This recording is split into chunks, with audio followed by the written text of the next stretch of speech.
하나님 말씀 보십니다. 이제 오늘 누가복음 15장을 마무리하는 시간인데요. 누가복음 15장 오늘은 28절부터 우리 31절까지만 읽도록 하겠습니다. 제 15장. 어떤 사람에게 두 아들이 있는데 그 둘째가 아버지에게 말하되 아버지여 재산 중에서 내게 돌아올 분깃을 내게 주소서 하는지라. 아버지가 그 살림을 각각 나눠 주었더니 그 후 며칠이 안 되어 둘째 아들이 재물을 다 모아 가지고 먼 나라에 가 거기서 허랑방탕하여 그 재산을 낭비하더니 다 없앤 후 그 나라에 크게 흉년이 들어 그가 비로소 궁핍한지라. 가서 그 나라 백성 중 한 사람에게 붙여 사니 그가 그를 들로 보내어 돼지를 치게 하였는데 그가 돼지 먹는 쥐엄 열매로 배를 채우고자 하되 주는 자가 없는지라. 이에 스스로 돌이켜 이르되 내 아버지에게는 양식이 풍족한 품꾼이 얼마나 많은가. 나는 여기서 줄여 죽는구나. 내가 일어나 아버지께 가서 이르기를 아버지 내가 하늘과 아버지께 죄를 지었사오니 지금부터는 아버지의 아들이라 일컬음을 감당하지 못하겠나이다. 나를 품꾼의 하나로 보소서 하리라 하고 이에 일어나서 아버지께로 돌아가니라. 아직도 거리가 먼데 아버지가 그를 보고 측은히 여겨 달려가 목을 안고 입을 맞추니 아들이 이르되 아버지 내가 하늘과 아버지께 죄를 지었사오니 지금부터는 아버지의 아들이라 일컬음을 감당하지 못하겠나이다 하나 아버지는 종들에게 이르되 제일 좋은 옷을 내어다가 입히고 손에 가락지를 끼우고 발에 신을 신기라. 그리고 살찐 송아지를 끌어다가 잡으라. 우리가 먹고 즐기자. 이 내 아들은 죽었다가 다시 살아났으며 내가 잃었다가 다시 얻었노라 하니 그들이 즐거워하더라. 맏아들은 밭에 있다가 돌아와 집에 가까이 왔을 때 풍악과 춤추는 소리를 듣고 한 종을 불러 이 무슨 일인가 물은데 대답하되 당신의 동생이 돌아왔음에 당신의 아버지가 건강한 그를 다시 맞아들이게 됨으로 인하여 살찐 송아지를 잡았나이다 하니 그가 노하여 들어가고자 하지 아니하거늘 아버지가 나와서 고난데 아버지께 대답하여 이르되 내가 여러 해 아버지를 섬겨 명을 어김이 없거늘 내게는 염소 새끼라도 주어 나와 내 벗으로 즐기게 하신 일이 없더니 아버지의 살림을 장녀들과 함께 삼켜버린 이 아들이 돌아오매 이를 위하여 살찐 송아지를 잡으셨나이다. 아버지가 이르되 예 너는 항상 나와 함께 있으니 내 것이 다 네 것이로되 이 내 동생은 죽었다가 살아났으며 내가 잃었다가 얻었기로 우리가 즐거워하고 기뻐하는 것이 마땅하다 하니라.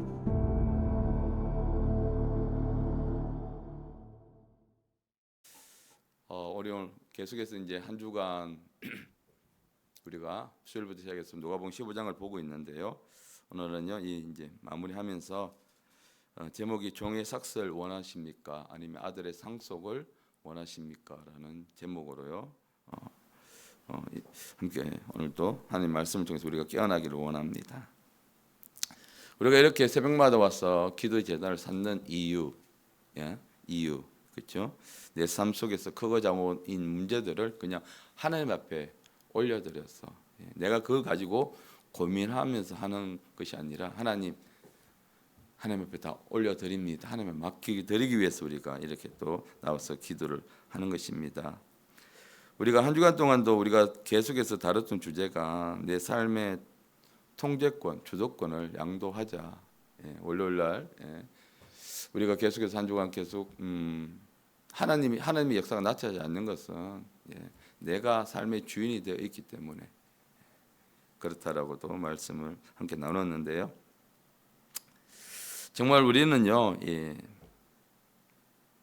누구도 마찬가지입니다만은 내 힘으로 이 아동바동 움켜 잡고 있던 이 삶의 이 운전대를 하나님께 내어드리는 결단이 반드시 필요합니다.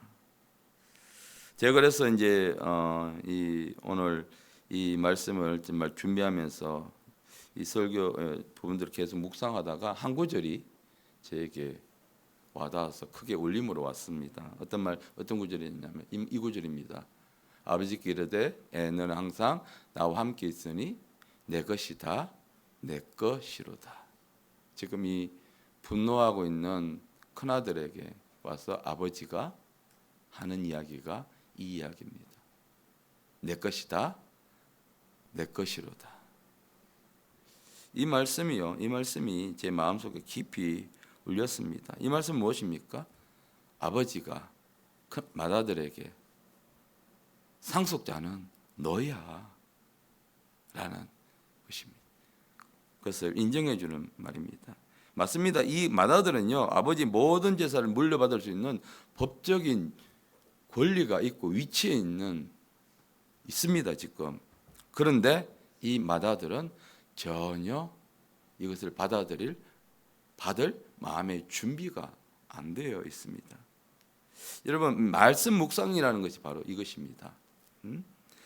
이 내가 받은 말씀을 깊이 묵상하면 묵상할수록 마음의 울림이 강하게 오는 게 말씀 묵상입니다. 그래서 그 말씀이 나를 하루 종일 지배하고 다스립니다. 그러니까 다른 생각이, 염려나 걱정이, 다른 생각들이 들을 수가 없습니다. 근데 말씀이 지배하지 않으면 어떻습니까? 염려와 걱정, 그리고 그런 게 없으면 그냥 딴 생각들이 계속 내 생각을 지배하게 되는 것입니다. 그래서 말씀 묵상 이 훈련은요, 나를 영적으로 성장시키는 강력한 무기입니다. 하나님께서 여호수아를 출애굽의 2대 지도자로 세우시면서 하신 것이 바로 이 말씀 묵상입니다. 여호수아 1장 8절에요. 이 하나님께서 여호수아에게 하신 말씀입니다. 이 율법책을 내 입에서 떠나지 말게 하며 주야로 그것을 묵상하여 그 안에 기록된 대로 다 지켜 행하라. 그리하면 내 길이 평탄하게 될 것이며 내가 형통하리라. 이 말씀의 핵심은 인생의 형통함과 평탄하게 될 것이다가 아니고요. 이 율법책을 내 입에서 떠나지 말게 주야로 그것을 묵상하라. 왜? 이 여호수아가 한 번도 지도자로서 해본 적이 없고 그냥 옆에서 수종자로서 모세 수종자로 있었는데 그가 갑자기 어느 날 성경에 보면 하나님의 영이 그를 감동시켰습니다. 그런데 한 번도 해본 적이 없는 그가 두렵죠. 왜? 이스라엘 백성들이 모세에게 어떻게 했는지 너무나 잘 알고 있었기 때문에 그냥 순종적인 자세만 가졌던 이스라엘 백성들은 아니었기 때문에요. 그렇게 두려워하고 떨고 있던, 어쩌면 지도자로서 준비가 되어 있지 않은 이 여호수아에게 하나님께서는 하나님 일을 맡기시기 위해서 어떤 훈련을 시키셨냐? 바로 이 말씀 묵상, 말씀으로 삶을 채우는 그런 훈련을 시켰습니다. 자, 여러분, 우리는 말씀 안에 있습니까? 아니면 말씀 밖에 있습니까? 말씀 안에 있는 자는 하루 종일 내가 말씀의 지배를 받는 사람이요, 말씀 밖에 있는 사람은 말씀과 상관없이 사는 하루를 보내는 사람입니다. 자, 새벽에 예배를 나올 정도면 우리는, 저는 확신합니다. 여러분들이 말씀 안에 거하는 분이시라는 것을 저는 확신합니다. 최소는 그 정도는 돼야 새벽 예배에 나올 수가 있기 때문에요. 자, 그럼 우리가 오늘 이제 마무리하는 이 누가복음 15장을 보면서 우리가 그 통제권에 대해서, 그 문제에 대해서 우리가 조금 더 깊이, 그리고 조금 더 우리가 들여다보면 좀 더 아플 수가 있는데요. 나 자신의 모습을 보게 되니까 한번 살펴보도록 하겠습니다. 이 누가복음 15장 탕자의 비유는 제가 말씀드렸습니다만은 보통 이제 둘째 아들을 많이 다루는데 우리는 맏아들을 지금 보고 있습니다. 우리가 주목할 것은 그렇습니다. 집을 떠나는 사람이 아니라 바로 아버지를 떠나지 않은, 늘 아버지 곁에 있는 이 맏아들입니다. 그런데 오늘 우리가 조금 더 깊이 봐야 될 부분이 바로 31절, 아까 제가 말씀드렸던 그 아버지가 맏아들에게 던진 그 한마디요. 오늘 교회 안에서 누구나 열심히 신앙생활하고 있는 우리들의 마음을 깊이 찌르는 울림을 주는 그 말씀입니다. 우리가 먼저 이 상황들을 한번 살펴보도록 합니다. 우리 스토리를 잘 알고 있지만 다시 한번 그 상황을 살펴보면 맏아들이 이제 동생이 그렇게 집을 나가고 나서 뭐 마음이 좀 기뻤을 리는 없겠죠. 불편할 수도 있겠죠. 그런데 이제 여전히 아버지 곁에 머물면서 그는 뼈 빠지게 일을 하고 있습니다. 아버지가 시키는 대로 열심히 하고 있는데 어느 날 돌아왔는데 집이 시끄러워요. 근데 시끄러운 소리가 마치 잔치 소리처럼 막 시끄러우니까 종에게 묻습니다. 종에게 물으니까 종이 이야기를 하죠. 아버지의 재산을 탕자들과 함께, 여기 보면 이제 맏아들이 그렇게 이야기를 하지 않습니까? 30절에 탕자들과 함께 날려버린 그 동생이 돌아왔다는 거예요. 근데 돌아왔으면 뭔가 성공해서 돌아온 게 아니고, 그게 그렇게 해서 나갔으면 이게 큰아들이 생각했을 때는 조용하게 돌아왔어야 되는데, 아버지가 자기는 너무나 괘씸하다고 생각했는데, 동생이 미울 수도 있습니다 했는데 그 아들을 위해서 잔치를 벌여 주고 있습니다. 자, 지금 맏아들이 동생에 대해서 어떻게 생각하고 있는가 30절 말씀을 보면 우리가 알 수 있습니다. 여기 보면 30절에 아버지한테 이야기할 때 동생에 대해서 창녀들과 함께 삼켜버렸다. 나가서 창녀들과 함께 허랑방탕 모든 돈을 낭비해버렸다라고 하는데, 성경 어디에도 동생을 그렇게 이야기하는 구절은 없습니다. 여러분, 동생이 창녀들과 함께 돈을 했는지, 아니면 사업을 해서 말아먹었는지, 아니면 어떻게 탕진했는지 몰라요. 그냥 탕진했다라고 나와 있죠. 그런데 그거를 누가? 형은 그렇게 생각했다는 거예요, 동생에 대해서. 그러니까 지금 동생에 대한, 이렇게 창녀들과 함께 아버지 재산을 가서 허름망상하게 쓰는 그 아들을 책망하고 야단쳐도 모자랄 판에 왜 아버지는 잔치를 벌여주고 있는가? 이렇게 하니까 그 형의 마음에 분노가 일어나게 된 것입니다. 자, 이 사실을 안 형은 어떻습니까? 28절에 그가 뭐하여? 노하여 분노를 했다는 거예요. 왜? 이렇게 아버지 재산을 창녀들과 함께, 자기는 그렇게 믿고 있거든요. 창녀들과 함께 삼켜버린 동생을 아버지는 왜 이렇게 야단을 쳐도 부족할 텐데 잔치를 해주고 금유환영한 것처럼 동생을 맞아들이고 있는가? 이렇게 기록되어 있죠. 근데 어쩌면 여러분, 이 맏아들의 입장에서 보면 분노할 수도 있는 상황이 되지 않겠습니까? 솔직하게. 자기는 지금 어떻게 뼈 빠지게 일을 하고 있는데 염소새끼 한 마리 안 잡아주더니 재산을 다 말아먹고 빈털터리도 아예 거짓골로 돼서 돌아온 이 동생에게요, 아버지는 송아지도 잡아주고 새 옷도 내어주고, 그러니까 얼마나 원망스럽겠습니까? 꼴보기 싫지요. 아버지도 그렇고 또 동생도 그렇고. 그런데 이 맏아들의 이 분노의 근원이 어디에 있는가 우리가 한번 살펴볼 필요가 있는데, 바로 그 마음의 상태에 있다는 것입니다. 그는요, 지금 맏아들입니다. 아버지의 위치 아들인데, 그는 더 이상 아버지에게 아들로서 아버지를 섬겼던 것이 아닙니다. 자, 29절에 보게 되면, 내가 여러의 아버지를 섬겨, 여기서 섬기라는 것은요, 종처럼 혹은 노예 노릇을 하다라는 원어의 의미가 있습니다. 아버지를 섬긴 것이 종처럼 그 아들로서 위치 섬긴 것이 아니라 종의 입장에 대해서 아버지를 섬겼다는 거예요. 그리고 우리 성경에는 이게 해석이 되어 있지 않는데, 이게 내가 아버지를 열애라고 하는 그 말 앞에 어떤 말이 있냐면, 보세요. 아버지를 보고 보세요라고 합니다. 영어 성경에 look 이렇게 나와 있거든요. 이 보세요. 자, 제가 여러분에게 뭐 하다가 집사님 호칭을 붙이지 않고 보세요, 이 보세요 하면 굉장히 기분이 나쁠 수 있죠. 그냥 지나가다가 저기요 보세요 하면 굉장히 예의가 없고, 집사님 하고 정중하게, 그러니까 이 지금 아들이 얼마나 지금 화가 나 있는지 아버지도 눈에 안 보인다는 거예요. 그런데 이게 우리 성경에는 해석이 되어 있지 않아요. 이게 빠져버리니까 지금 아들이 노했다 했는데 얼마나 노한지, 지금 이 아들이 분노했는데 얼마나 분노했는지, 그냥 뭐냐면 아나무인격이 되어버린 거예요.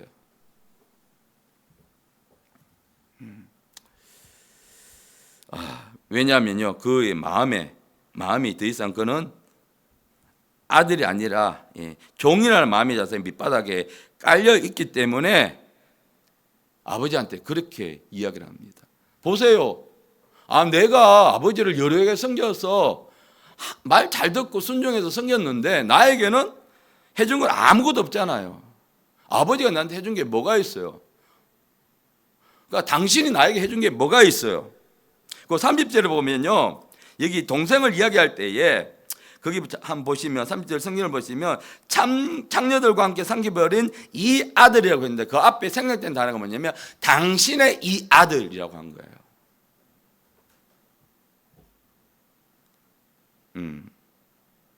그러니까 나와 상관없는 당신 아들이 라고 이야기를 한 것입니다. 그러니까 지금 형 눈에는 보이는 게 없어요.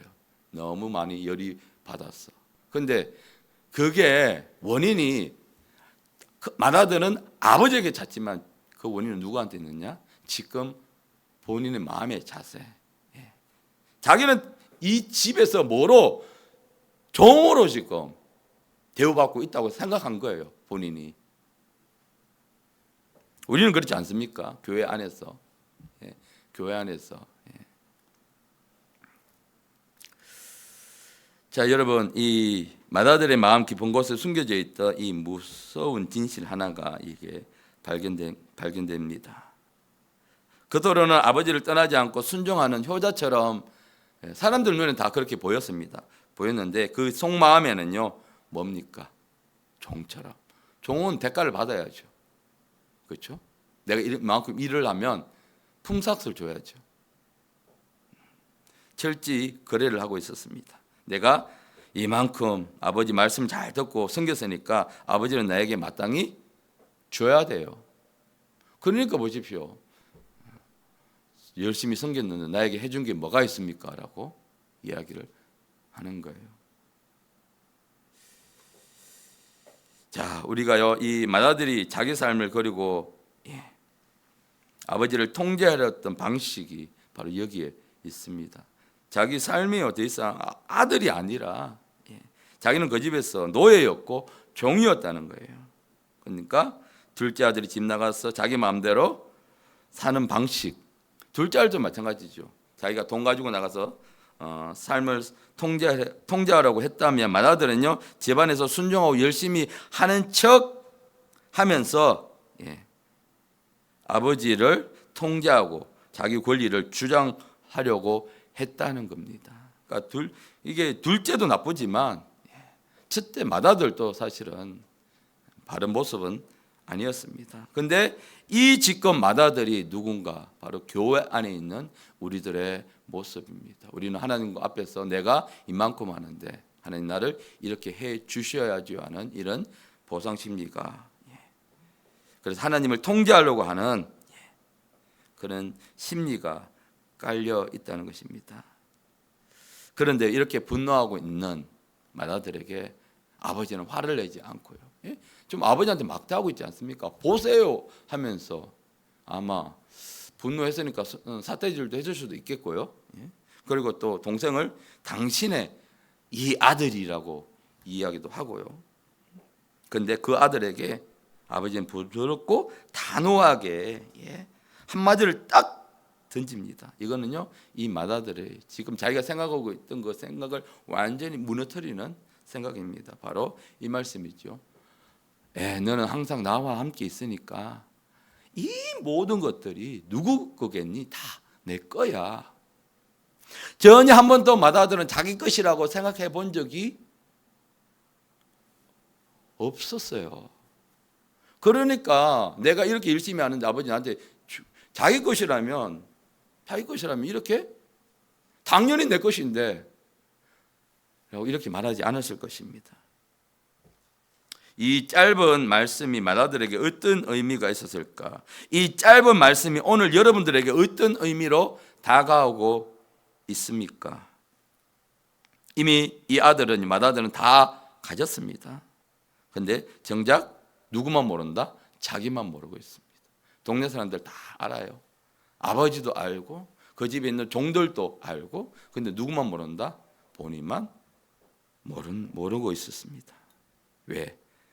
그는 아들이 아니라 종이었기 때문입니다. 그런데 지금 아버지는 그 아들에게 묻고 있어요.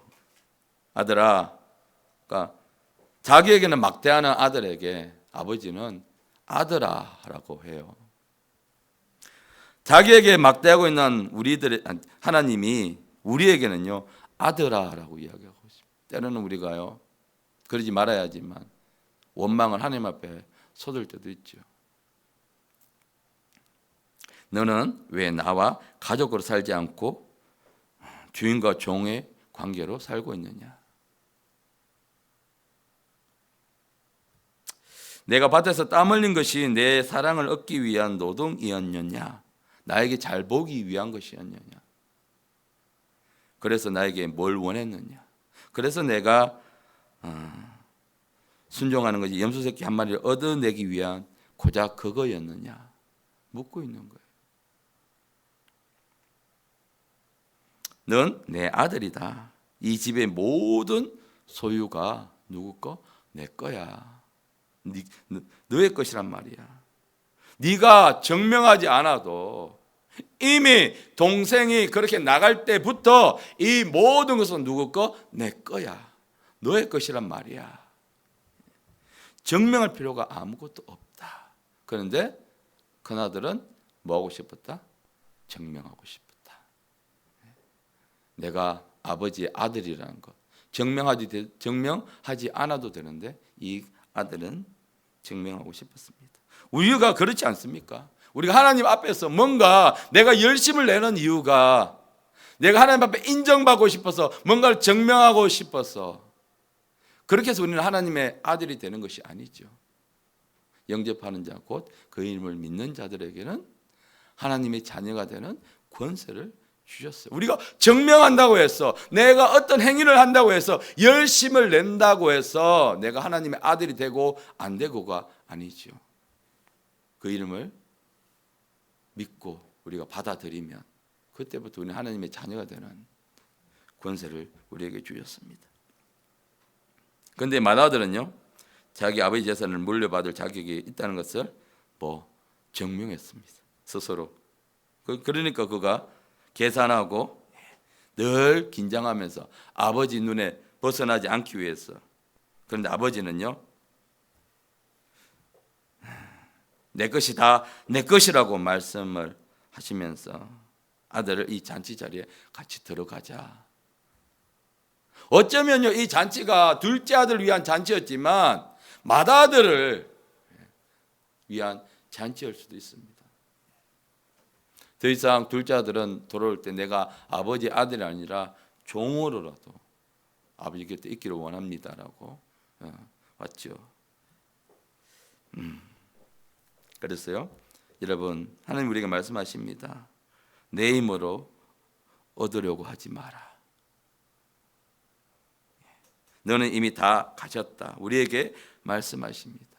우리가 이것이 바로 여러분 31절 우리가 오늘 함께 봐야 될 31절 말씀의 핵심 구절입니다. 내 힘으로 살려고 하지 말고 너는 이미 내 자녀다. 아버지가 부모가 자녀를 책임지는 것은 당연한 거 아닙니까? 여러분도 그렇게 살아오지 않았습니까?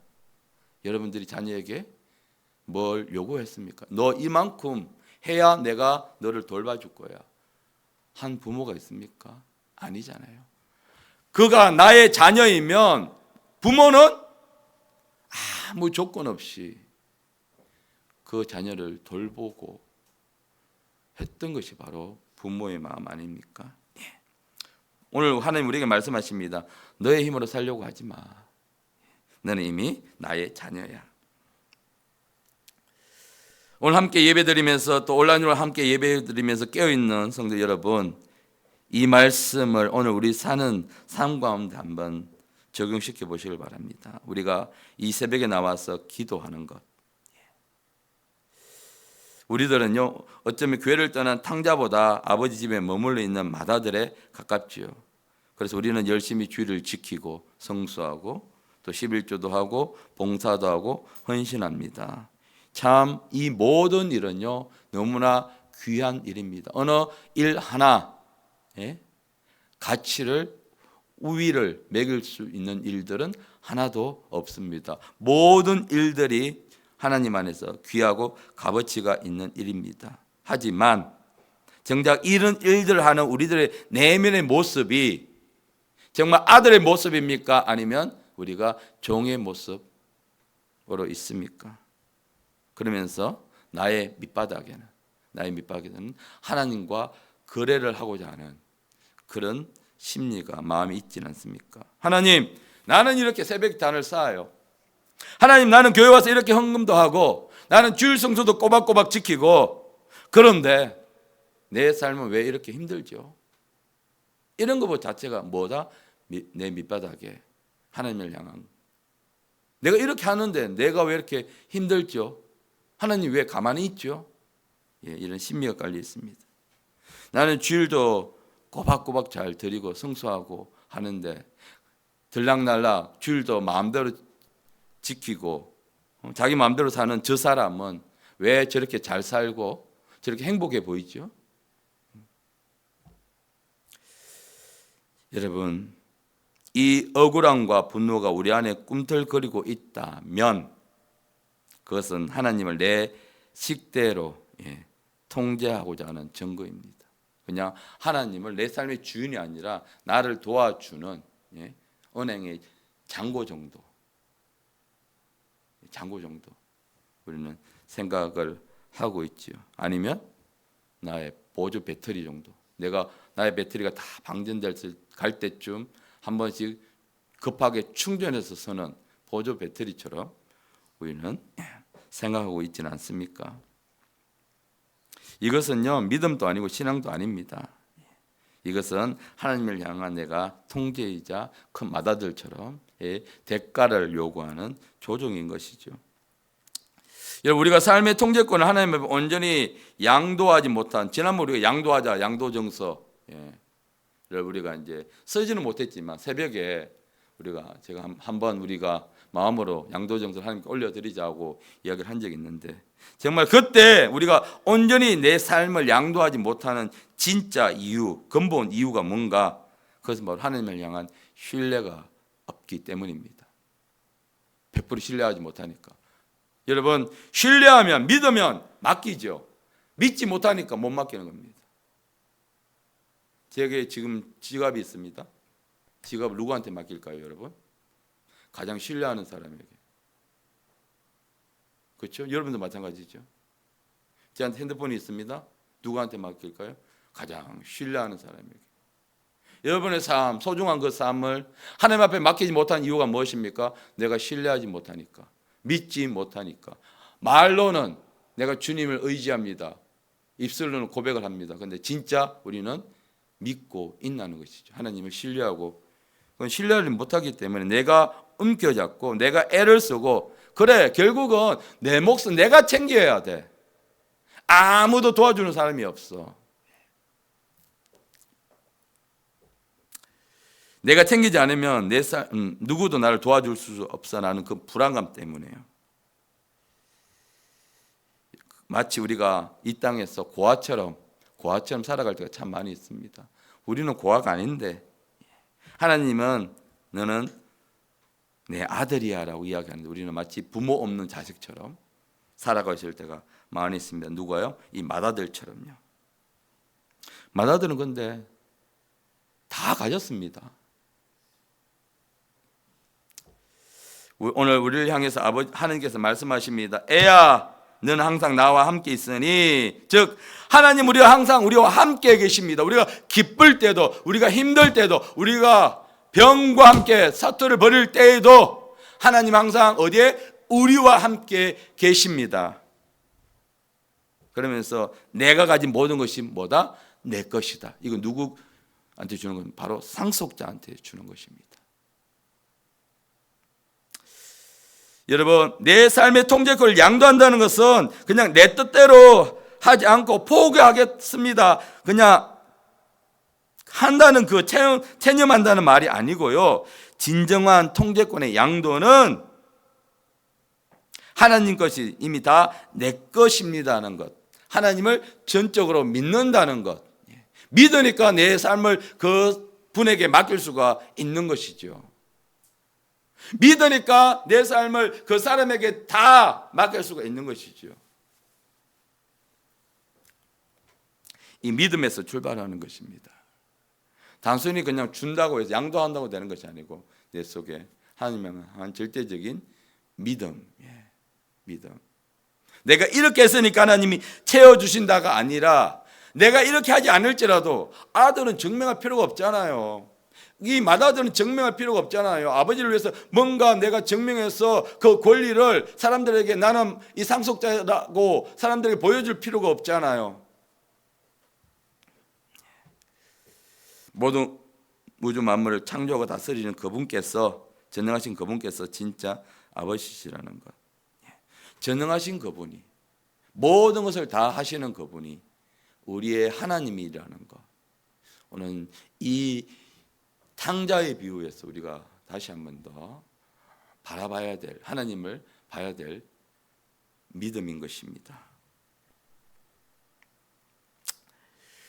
여러분, 우리는요 맏아들처럼 정정건강하면서 하나님께 겨우 염소 새끼 한 마리 달라고 떼쓰지는 말아야 합니다. 왜? 맏아들은 모든 재산이 자기 건데 그 중에서 맏아들은 그냥 염소 새끼 한 마리만 달라고 아버지한테 그렇게 때를 쓰지 않습니까? 아버지 염소 새끼 한 마리도 안 잡아준 나에게라고 이렇게 맏아들은 이야기했는데요. 그럼 어떻게 됩니까? 여러분, 모든 것이 다 내 것이라 생각하면 남들이 받는 축복이 우리는 배합하지 않습니다. 더 그죠? 가진 자의 여유가 무엇입니까? 내가 가진 것에서 다른 사람이 좀 더 가진다고 해서 내가 배아프지 않죠. 내가 가지지 못하니까 다른 사람이 잘 되는 게 배가 아픈 것입니다. 이런 마음의 분노가 사라지게 되는 것입니다.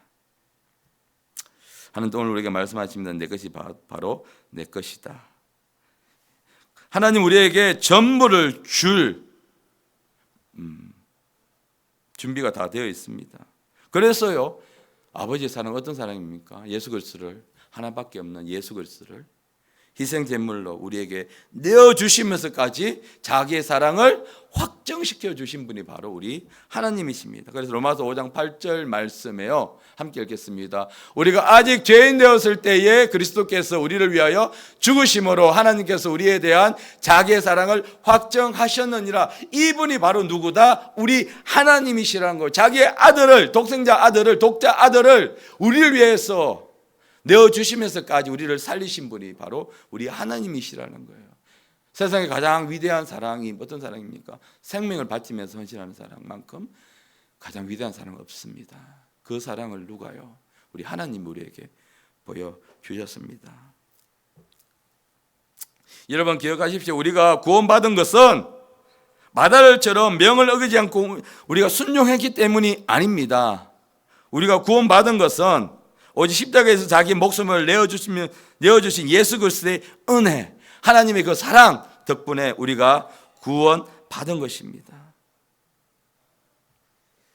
아버지의 그 은혜, 그것이 선물이 바로 구원입니다. 바로 너희는 그 은혜에 의하여 믿음으로 말미암아 구원을 받았으니, 우리는 은혜에 의해서 구원을 받았습니다. 그것은 우리에게서 난 것이 아니다는 것은 우리의 행위로 우리가 어떤 것을 증명해서 자격이 돼서 받은 것이 아니라 하나님이 전적으로 우리에게 주신 그 선물이라는 것입니다. 그래서 구원의 주권은 누구에게 있다? 하나님께 있다는 것입니다. 여러분 이제 더 이상 우리의 통제권, 삶의 운전대를 하나님께 완전히 맡겨드리는 것에 대해서 두려워하지 마시기 바랍니다. 내가 쥐고 있던 이 운전대에서 손을 내면 당장은 불안해질 수 있습니다. 이 차가 낭떠러지 떨어지지는 않을까 두려워할 수도 있습니다. 그런데 옆에 누가 계십니까? 전능하신 그분이 나와 함께 늘 항상 너와 함께 있다라고 말씀하신 그분을 믿는다면 우리는 과감하게 운전대에서 손을 놓을 수 있습니다. 테슬라의 자율 운전 기능은 믿으면서 왜 우리 삶을 온전하게 하나님의 아들로서 우리를 인정해 준 하나님을 믿지 못하는 우리들은요, 마치 도마처럼 눈에 보여야 믿는 우리의 신앙을, 믿음을 버려야 합니다. 여러분, 지금 고개를 돌려보십시오. 내 옆에 누가 있습니까? 나를 도와주는 자녀가 있습니까? 아니면 나의 힘이 되는 남편이 있습니까? 아닙니다. 아닙니다. 내 옆에는 하나님이 계십니다. 전능하신 하나님이 내 옆에 계십니다. 그러면서 늘 그분이 우리에게 말씀하십니다. 두려워하지 말라. 염려하지 말라. 이 모든 것들이 다 뭐다? 내 것이다. 너는 종이 아니라 뭐다? 상속자다. 나의 모든 것을 물려받을 너는 상속자다. 여러분, 오늘 새벽에요, 우리가 꼭 잡고 있는 이 두 손, 여러분 한번 펴보시기 바랍니다. 딱 펴보세요. 딱 펴보세요. 그리고요, 이 편손을 하나님께 우리 올려드리면서 내가 그동안 꼭 잡고 있던 내 인생, 내 자녀들, 내 삶의 노후, 이것들 그냥 펴서 하나님 앞에 맡겨드리세요. 그리고 우리는 진실되게 순종하지 못함을 우리는 회개합시다. 나의 노력으로 삶의 안정을 추구했던 이 헛된 시도들요, 헛된 시도, 하나님보다 내가 몇 시간 더 일하면 나의 노후가, 주일 예배 드리는 것보다 내가 밖에 나가서 일을 하면 나의 노후는 더 좋을 것이라는 그런 생각들을 다 내려놓고 하나님 우리에게 말씀하십니다. 내 것이다, 내 것이다. 우리 하나님 아버지 품에요, 완전히 우리 삶을 던져드리는 것입니다. 함께 이 시간 여러분, 그러면요 하나님은요 책임지십니다. 내 것이다, 내 것이다. 여러분, 우리가 함께 주님 앞에서 우리가 정말 우리가 가지고 있던 것들 다 하나님 앞에 드리면서 회개하면서 주님, 내가 진실되게 주님 앞에 순종하며 나아가기 원합니다. 함께 우리